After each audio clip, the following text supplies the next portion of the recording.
Well, I've always been the kind of guy to try helping fellow handyman out. If you're gonna go to a LED on a 2016 or 2017 Toyota Camry, get the resistor. Go to the plug where you're putting the new bulb in the front by the Toyota. I did the headlights and the high beams and the daytime running lights like these right here. I was gonna put the LED in it. Do the relay. Let me tell you why.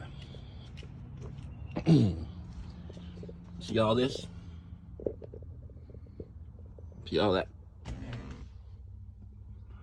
Don't waste your freaking time. The relay is behind the dashboard.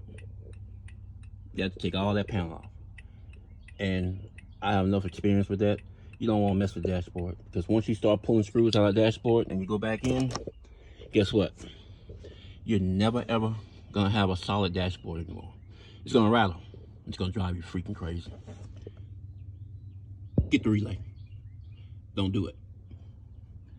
2016, 2017 Toyota Camry, going from filament bulb to LED. Relay.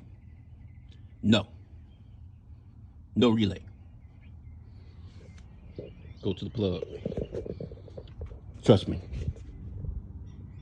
No.